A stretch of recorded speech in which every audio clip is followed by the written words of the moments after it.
domingo um pouco diferente, comemorando o Dia dos Pais. A gente sabe que é uma data comercial, mas é importante a comemoração, né? Comemorar e ter essas oportunidades de comemorar.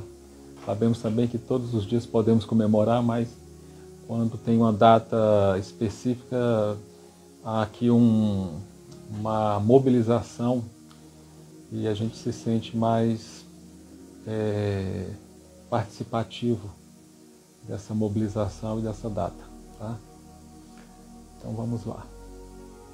Então, como nós sempre fazemos, o trabalho de hoje é o trabalho que acontecia de forma presencial todos os domingos na nossa casa espírita, Centro Espírita Capitão Vedramini.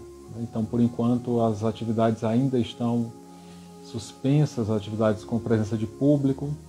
Então, nós vamos fazendo por aqui mesmo. O que não pode é parar com o trabalho. O trabalho tem que ser realizado, independente do meio que nós utilizemos para realizar este trabalho. Então, estamos aqui juntos, reunidos e estudando a doutrina espírita e vários temas sob a ótica da doutrina espírita.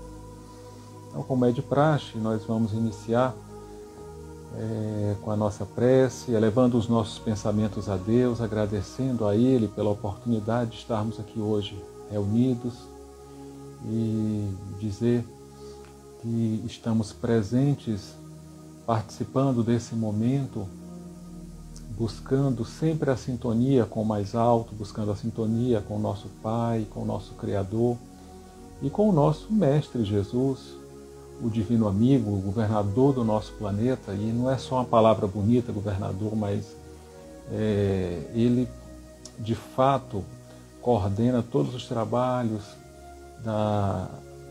do nosso orbe, do nosso planeta. Então é a ele que nós dirigimos os nossos pensamentos em forma de prece, agradecendo por esse instante, por este momento de estarmos juntos, reunidos.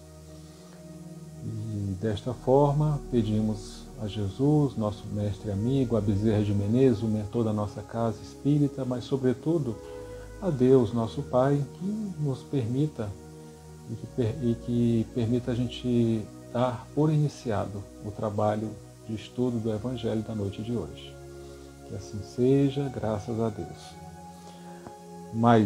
Boa noite a Alda também, todos que estão aqui conosco, boa noite, sejam todos bem-vindos.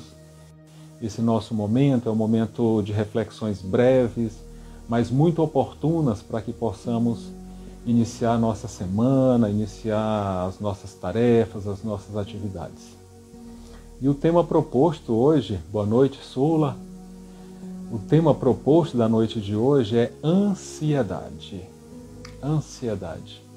Então, fazendo a pesquisa sobre o tema, meditando sobre aquilo que nós iríamos trazer na noite de hoje, eu vou abordar o tema ansiedade sob uma ótica do Evangelho de Mateus.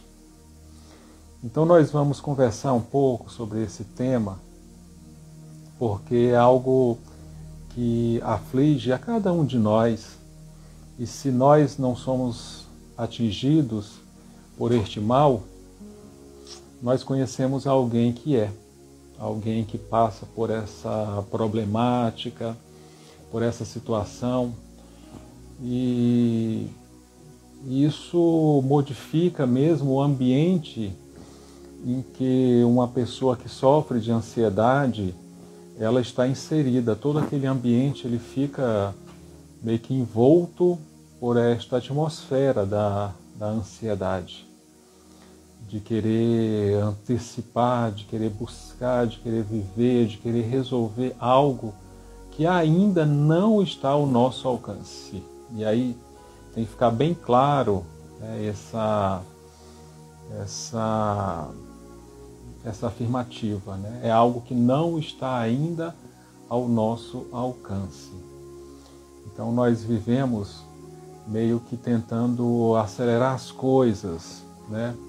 E com certeza nós buscamos isso de uma forma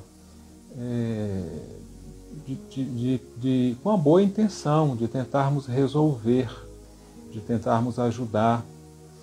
Uma pessoa que se preocupa muito com o que vai acontecer lá na frente, já se antecipa aqueles fatos, aqueles acontecimentos, é aquele profissional que na empresa ele é tido como um excelente profissional, né? Um excelente trabalhador, um excelente colaborador, porque ele está sempre preocupado com as coisas que vão acontecer. Até aí tudo bem, né? Não teria nenhum problema se realmente ficasse só nessa antecipação, em virtude de planejamentos, em virtude do bem, do bom trabalho, né? O problema acontece quando isso se torna exagerado, quando isso sai do ponto. Então o ponto seria uma pessoa previdente, e sair do ponto já seria uma pessoa que não dorme, uma pessoa que tem taquicardia, uma pessoa que tem as mãos e os pés gelados, suados, e que começa a causar um mal-estar consigo mesmo e com aqueles do seu convívio. Porque parece que essa pessoa ela não se encontra no tempo presente. Ela se encontra sempre tentando pular a próxima etapa. O que é que vai acontecer?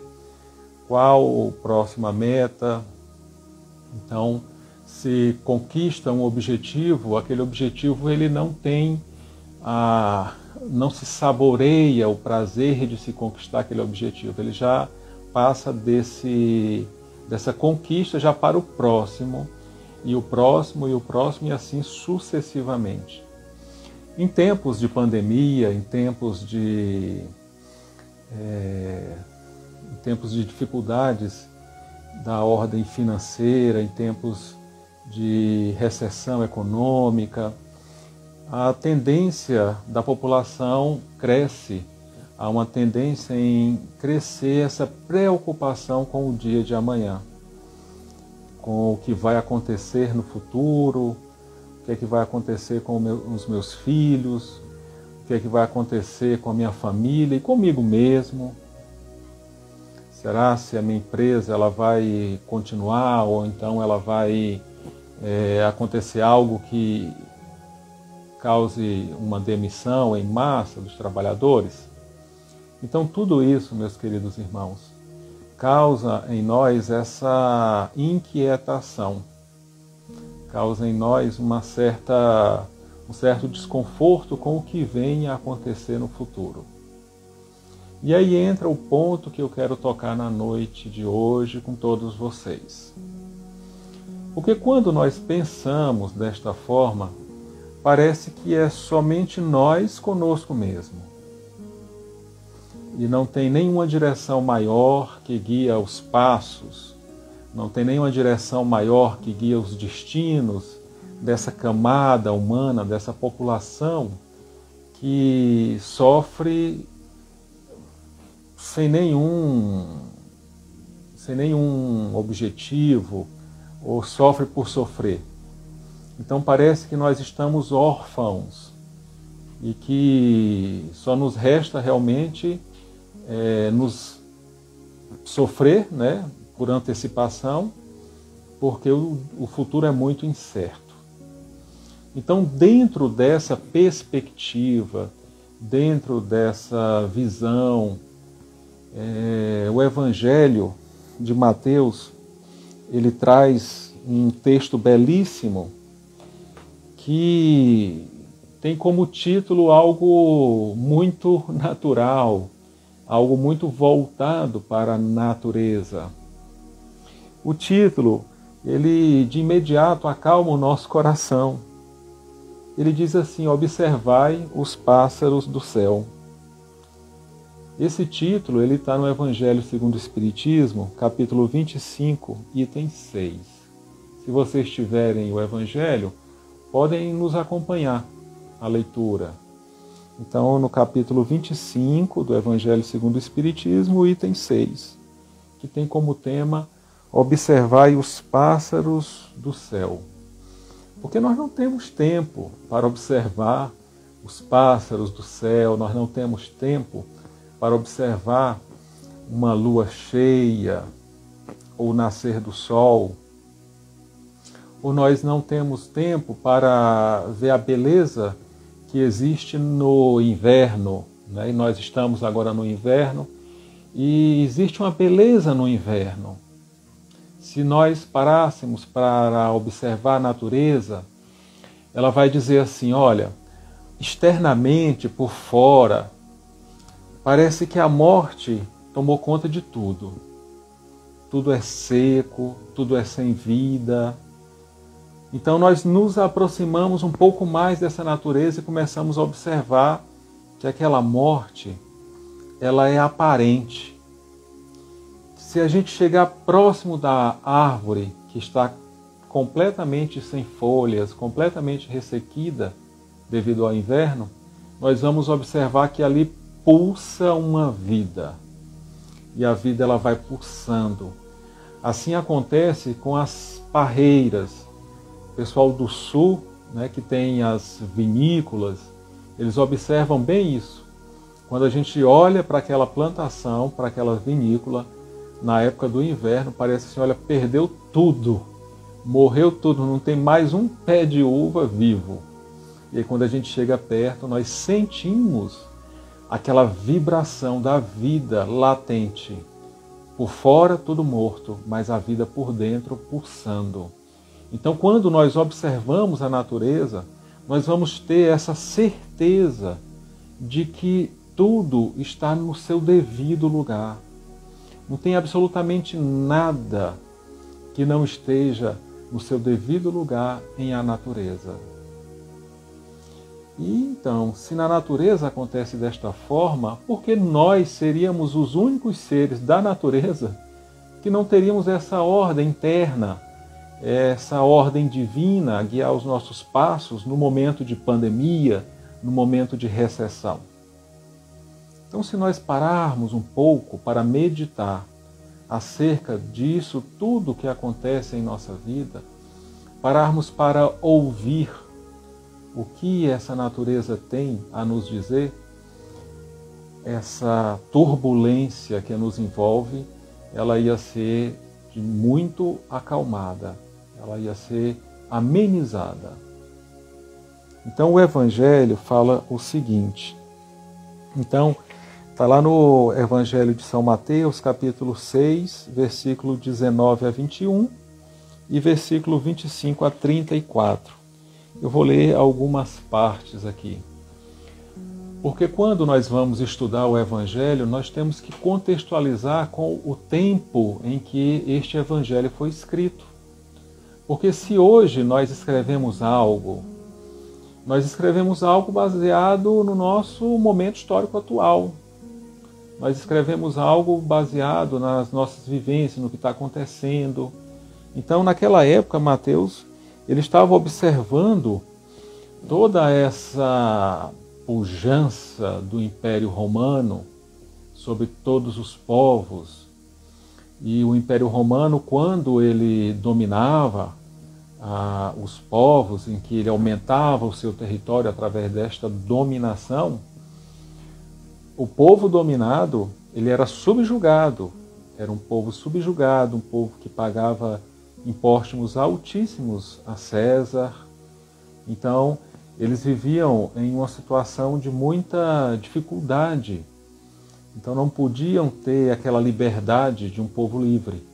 Mas eles estavam sob o jugo do Império Romano. Então, eles escrevem os evangelhos, escrevem sob essa temática, sob essa pressão.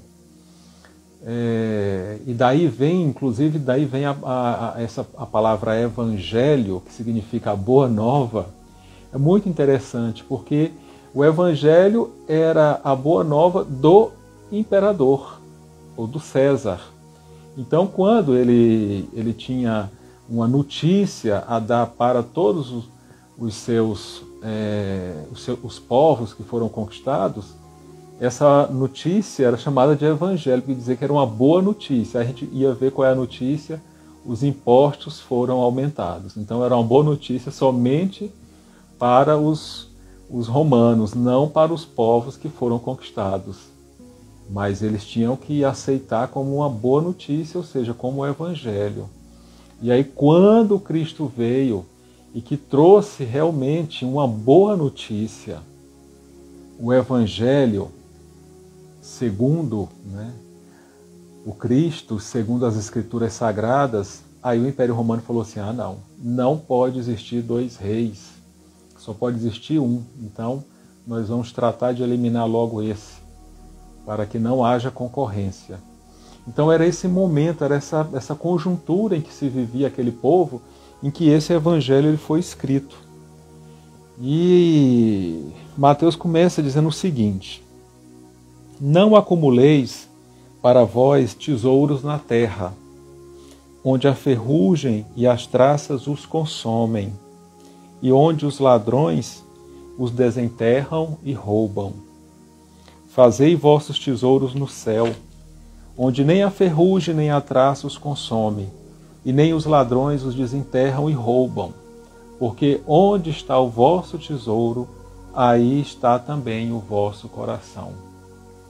Gente, só nessa primeira frase, nessa primeira colocação de Mateus, a gente já vê a amplitude do pensamento do Cristo.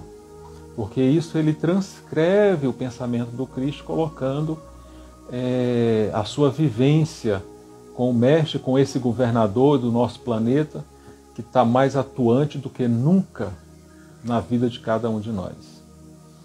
Então, a temática central, a ideia central é de algo que não é aqui. É algo que nós não conhecemos. É algo que foge dessas nossas particularidades, dessas circunstâncias que nos envolvem dia a dia.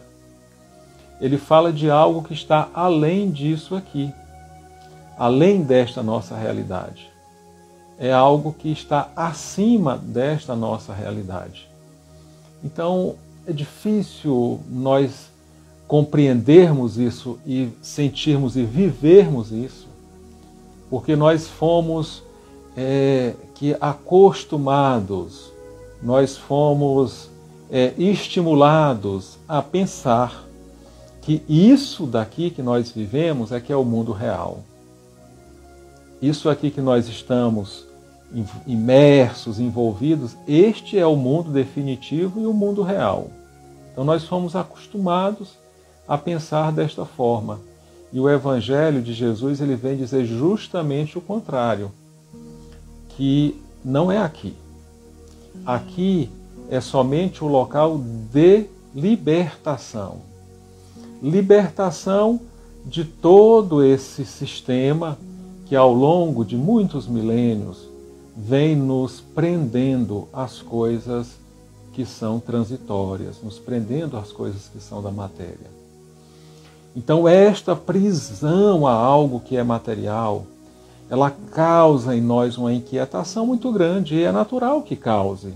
Olha só, quando nós estamos envolvidos nessa dinâmica do perde, do ganha aqui da Terra, dessas situações que envolvem a cada um de nós aqui na Terra, e que nós não temos a certeza de absolutamente nada, então o que nos resta é a preocupação, é ocupar-se antes, porque nós não temos certeza de absolutamente nada. Então a gente tem que estar se antecipando às coisas para que, através desta antecipação, a gente pode dizer assim, não, isso aqui tem garantia, isso aqui está garantido.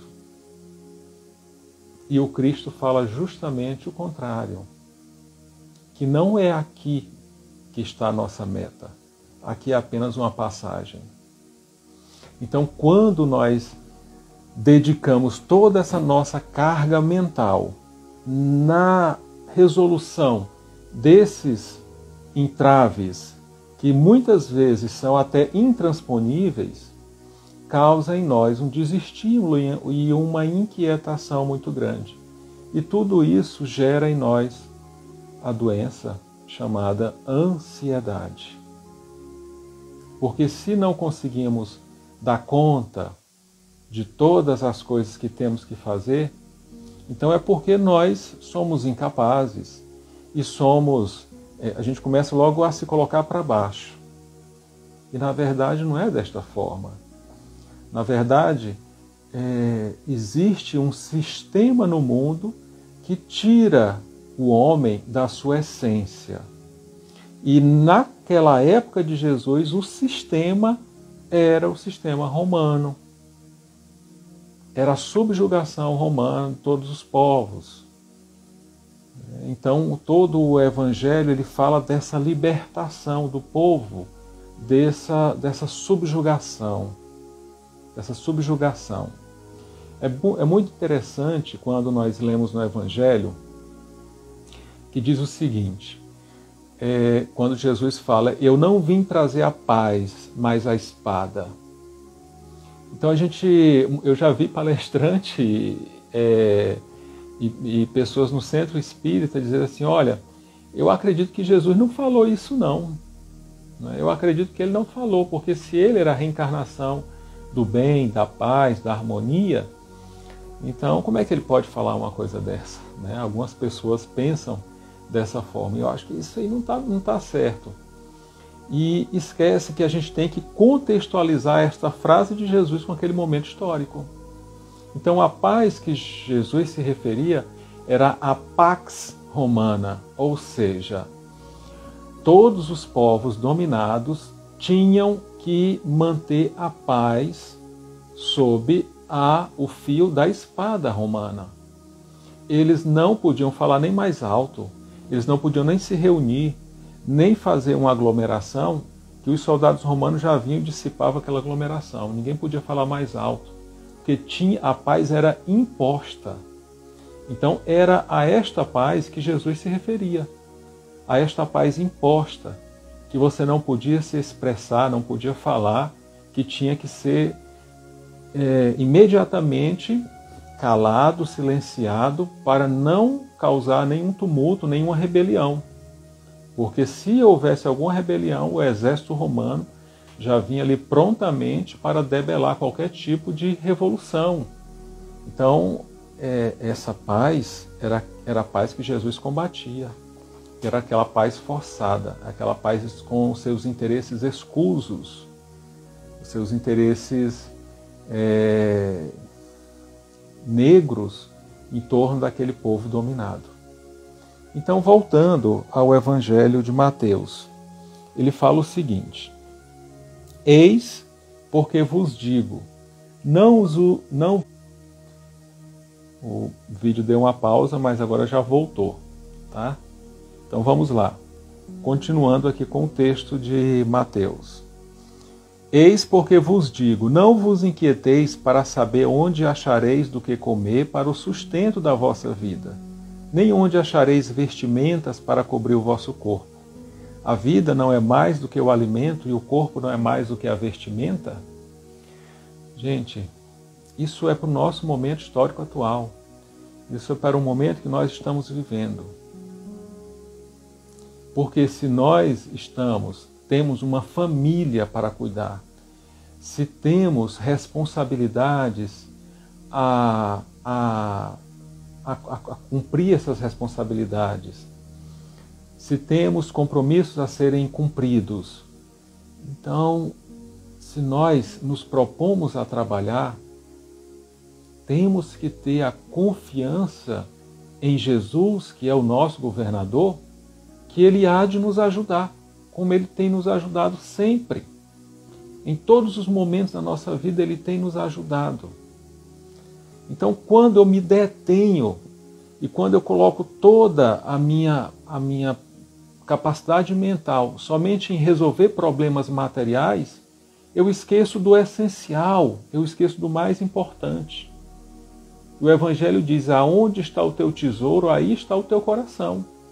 Então, se o meu tesouro está somente em acumular coisas, em correr atrás dessas coisas, porque senão eu vou ficar para trás, ou então a minha família vai ficar para trás, eu estou esquecendo do essencial, que é a crença no nosso governador. E ele não é um governador eleito pelo voto direto, não. Ele é um governador porque ele criou, ele co-criou com Deus este planeta que nós habitamos. Ele viu nascer toda a vida neste planeta. Então ele conhece a cada um de nós de forma íntima, de forma madura, de forma visceral, é a palavra. Ele nos conhece visceralmente. Todas as nossas entranhas esse governador nos conhece.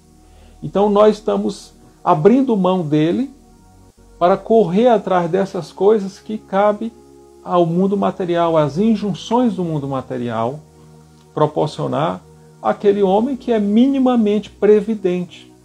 Porque, por outro lado, o Evangelho não está dizendo para que nós sejamos imprevidentes.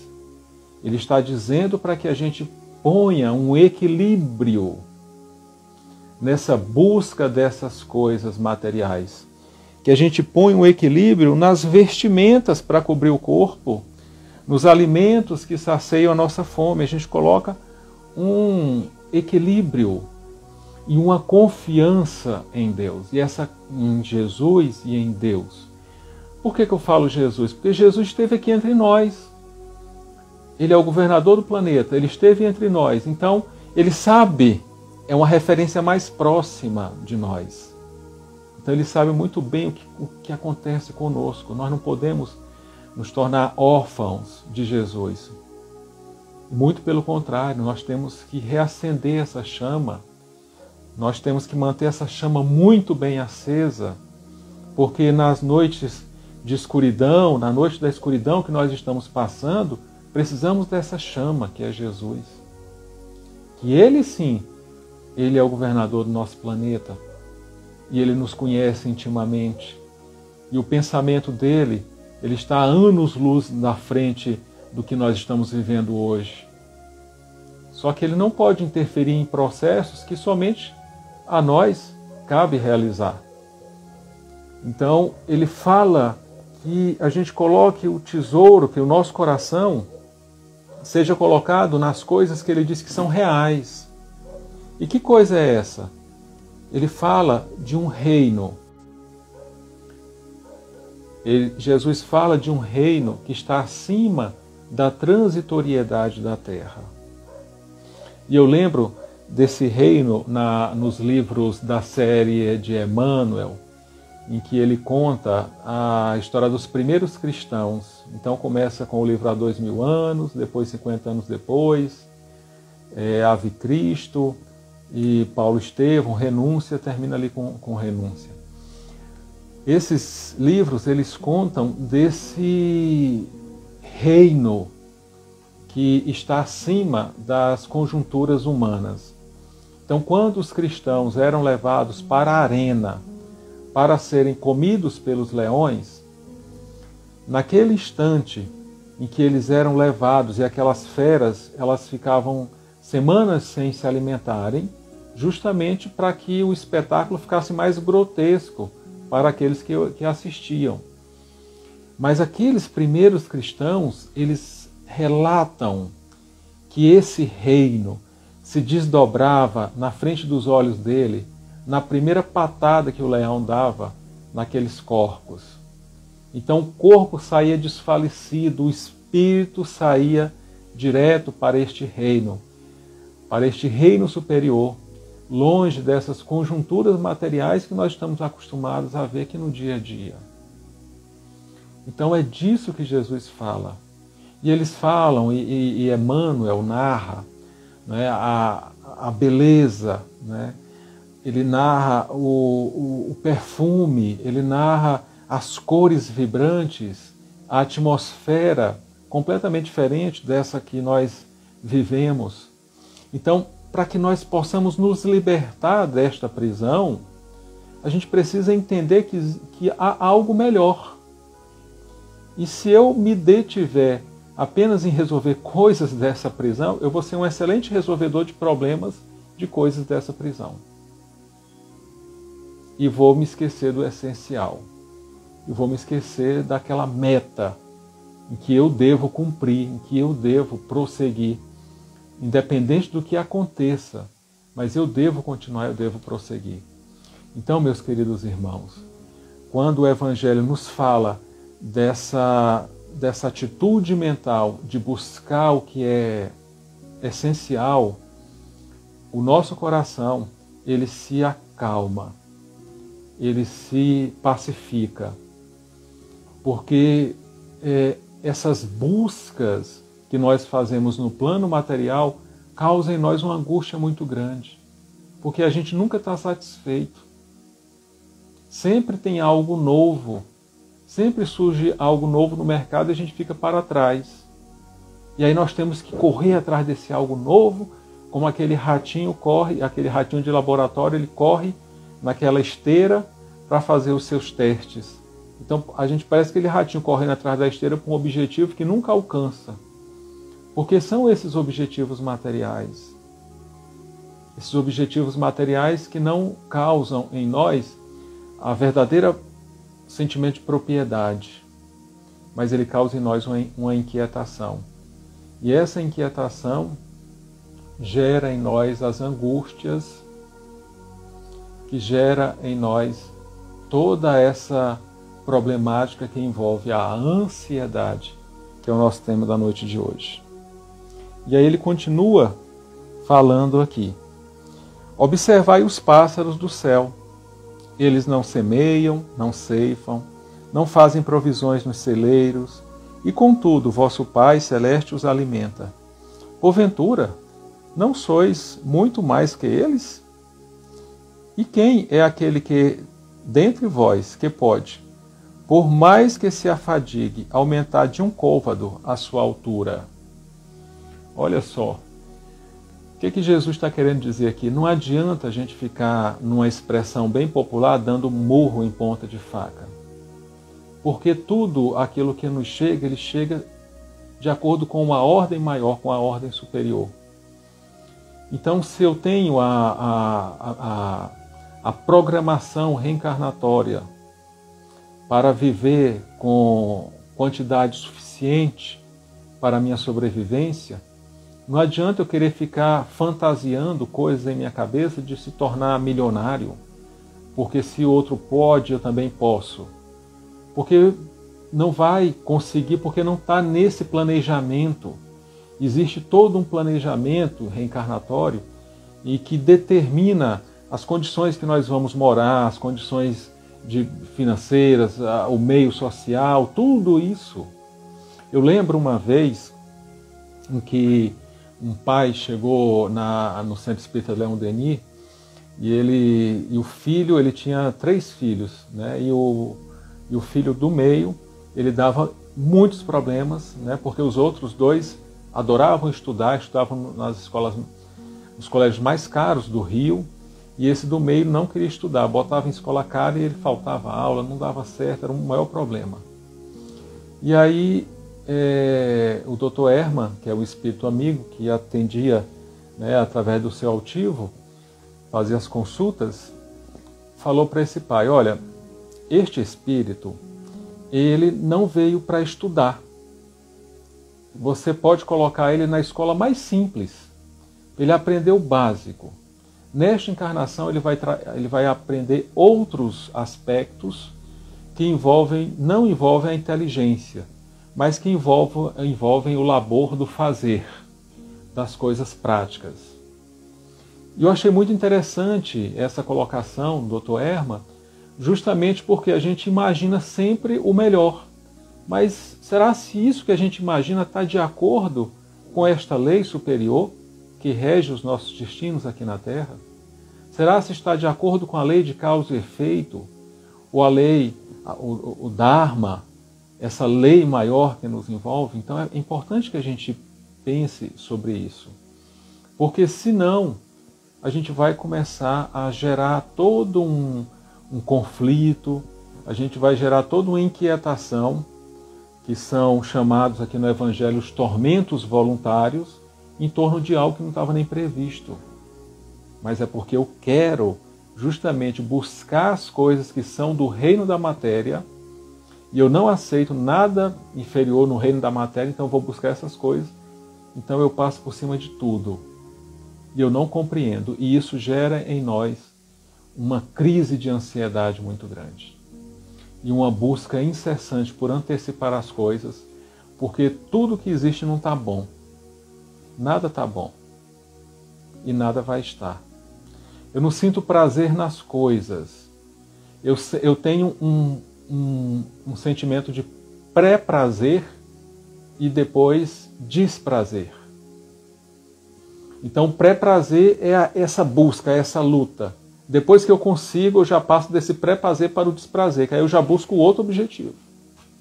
E o outro, e o outro, e o outro, e assim sucessivamente. Então, tudo isso afastando de nós essa possibilidade de vida verdadeira. De olhar os pássaros no céu. A gente afasta de nós essa possibilidade. E aí, continuando, ele fala: por que vos inquietais também com a vestimenta? Observai como crescem os lírios do campo, não trabalham nem fiam. Entretanto, eu vos declaro que nem Salomão, em toda a sua glória, jamais se vestiu como um deles. Se Deus tem o cuidado de vestir dessa maneira uma erva do campo, que hoje existe e que amanhã será lançada ao forno, quanto mais cuidado terá em vos vestir homens de pouca fé. Então é isso aí, gente. Né? Não é da minha cabeça, é o que está no Evangelho, é o que saiu da boca de Jesus e que Mateus anotou de forma tão brilhante e que nos passa isso, e essa mensagem está muito atual. Ou seja, nunca deixou de estar atual. Então esta minha inquietação com as coisas da matéria gera em nós ansiedade. E a ansiedade é uma doença. E eu preciso trabalhar essa doença. Essa antecipação dos fatos, essa antecipação das coisas que não está ao meu alcance, isso gera em mim um desassossego muito grande. E eu perturbo não somente a mim, mas a todos aqueles que estão comigo, estão junto, compartilhando da mesma experiência reencarnatória, da mesma experiência física. Então é importante que a gente comece a trabalhar em nós a mensagem que diz o Evangelho. Observar a natureza, esta contemplação. Ah, mas eu não tenho tempo. Mas tem tempo para acordar 4 horas da manhã, para ficar passando toda a semana em revista, sendo que as coisas ainda não aconteceram. Ou seja, a gente fica sofrendo na véspera das coisas. Mas eu não tenho tempo para observar aquilo que está ao meu redor. E observar o que a natureza tem a me dizer. Porque nós somos muito amados. Nós somos criaturas muito amadas. E quem nos ama é aquele que nos conhece. É muito interessante porque a gente fala assim, o que há no pequeno, há no grande. Então, o amor de pai, hoje comemoramos o Dia dos Pais, é uma data importante porque muitos sentimentos vêm à tona nesse momento, a gente relembra os pais que estão presentes, aqueles que já se foram, mas que continuam vivos em nossos corações, os futuros papais também. Então, tudo isso é muito importante. Então, a gente fala de amor, da relação do pai com o filho, a relação de amor. E é um amor de alguém que está vinculado à matéria, vinculado às conquistas materiais.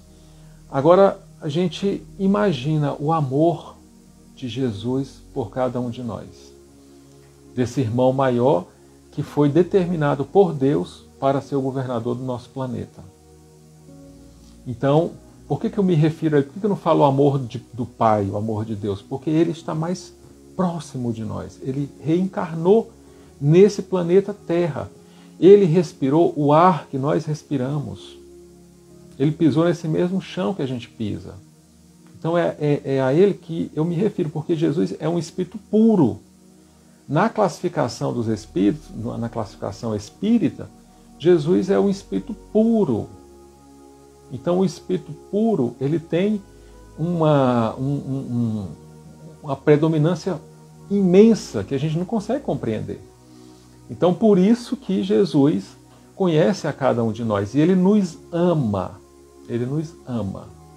Então, esse amor de Jesus, Ele nos tira dessa condição de criaturas que mendigam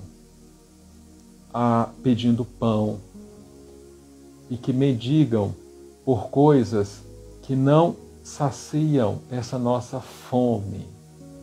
Porque a nossa fome é de coisas que não são aqui da terra. Nós temos fome, a nossa verdadeira fome é de justiça, nossa verdadeira fome é de amor, a nossa verdadeira fome é de fraternidade. Porque uma coisa que nós não damos conta é de desamor. A gente não dá conta. A gente não dá conta de solidão. A gente não dá conta de não ser amado. Então é essa a nossa verdadeira fome. Quando nós não entendemos isso, a gente converte toda essa fome nas coisas materiais, na aquisição de coisas materiais. Então, quanto mais a pessoa consome, quanto mais ela compra, mais ela sente fome. Porque essa aquisição, ela não tapa esses buracos que existem em nós, da falta de Jesus na nossa vida, da falta desse ser maior. E se estamos aqui hoje, se estamos vencendo toda essa situação que nos envolve, é porque Jesus tem fé. E é a fé de Jesus que nos mantém vivos. É a fé de Jesus que nos mantém aqui, vencendo dia após dia todas essas lutas, todas essas dificuldades. Porque se fosse esperar da nossa parte, aí ia estar muito difícil. Aí ia estar muito difícil. Então é a fé de Jesus que nos sustenta. Não é a fé nossa em Jesus. É a fé dele que nos sustenta. Porque muitos de nós nem em Jesus acreditam. Acha que é alguém que passou por aí. Eu fiz uma enquete com jovens, eu perguntei assim, o que é que vocês acham de Jesus? Assim, olha, é alguém que está muito distante dessa nossa realidade. Assim, lógico, mas vai estar muito distante mesmo. Porque todo esse sistema de informação, ele deturpa o que é a figura do Cristo. Todo este sistema de informação, ele traz algo que põe ali no lugar do Cristo. E a nova geração não vai entender, não vai saber. Não, é alguém que usava as roupas compridas e que era bom, é bom assim, bobo, né? Não é bom, né?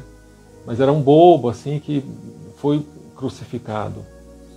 Né? Então é essa a ideia que se passa desse grande governador. Então nós temos sede dessa comunhão com esse governador, de estarmos mais próximos dele. Então, finalizando, né, nós vamos para as últimas partes, aqui dizendo assim, não vos inquieteis, portanto, dizendo, que comeremos, que beberemos, com que nos vestiremos? Assim fazem os pagãos que procuram todas as coisas. Vosso Pai sabe que tendes necessidades dela. Eu lembro de Kardec.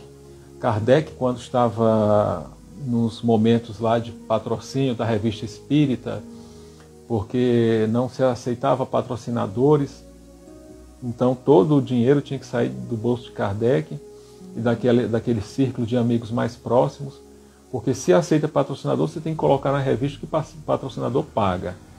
Então, a proposta dos Espíritos não era essa. E aí o Kardec pergunta para o Espírito de verdade, né, se eles ajudariam, inclusive, nessa parte financeira. E o Espírito da verdade responde, se nós não te ajudássemos nesta parte financeira, seria como não te amar. Então, meus queridos amigos, irmãos e irmãs, eles sabem o que passa conosco. E a gente pode conversar com Jesus e dizer assim, olha, mestre, eu sei que está difícil para todo mundo, mas eu preciso de uma ajuda. Eu sei que você tira que falta para um, para outros tem muito, para a maioria tem pouco. Então, esse pouco contigo é muito, né? Então, faz com que eu entenda esse teu projeto na minha vida, com que eu perceba esse projeto. Então essa relação madura com Jesus, que é o nosso governador, ele vai nos conversar conosco, né? Porque se a gente tem filho, a gente conversa com o filho na medida que ele vai, de acordo com a evolução do senso moral do nosso filho, a gente vai conversando, elevando o nível da conversa. Então, dessa mesma forma, é a nossa conversa com Jesus. A gente vai elevando o nível dessa conversa de acordo com a maturidade do nosso senso moral. Então, agora é a hora, né, de nós estreitarmos esse laço de forma verdadeira, de forma veemente. Por quê? Porque se a gente se inquieta, inquietação é fonte de ansiedade. E ele diz aqui bem no início, né? Não vos inquieteis. Não vos inquieteis. Então, o ansioso, ele é inquieto. Nada para ele está bom. Nada para ele está suficiente. Ele sempre está correndo atrás de algo que ele não sabe o que é. Né? E aí, finalizando, ele diz: procurai, pois, primeiramente o reino de Deus e sua justiça, e todas essas coisas vos serão dadas por acréscimo. Ah, mas eu vou procurar reino de Deus e justiça, que eu não sei nem o que é isso. Então é bom que a gente saiba. Por quê? Porque nós temos data certa para desencarnar. Nós temos data certa para reencarnar e data certa para desencarnar. Então é bom que nos apressemos para que a gente possa entender o que existe além dessa matéria, o que existe além desse corpo físico, o que existe além dessas situações que nos envolvem, que tomam, que roubam o nosso sono e que nos inquietam, que nos causam ansiedade. É bom que a gente desenvolva essa nossa inteligência para este aspecto mais amplo e possa compreender qual a finalidade precípua do homem aqui na Terra, qual a missão do homem aqui na Terra. Por que nós estamos aqui? Né? E aí ele fala: eis porque não deveis vos inquietar pelo amanhã. Pronto, está aí. Não vos inquietar pelo amanhã. Então o ansioso, ele vive de forma a se inquietar pelo dia de amanhã. Ou pelo dia de hoje, no próximo momento. Então se eu estou de manhã, estou me inquietando porque vai acontecer à tarde. Eu estou na tarde, eu vou me inquietar porque vai acontecer à noite. Então essa inquietação constante gera essa doença chamada ansiedade. Que o nosso organismo não dá conta. Ele não dá conta de tanta situação. Então o Evangelho é claro. Todas e não deveis vos inquietar pelo amanhã, visto que o amanhã se ocupará do bem-estar de si mesmo. Então, o amanhã se ocupará do bem-estar de si mesmo. Aí ele fecha com a frase fantástica, que essa eu levo para a minha vida. A cada dia basta o seu mal. Vou repetir. A cada dia basta o seu mal.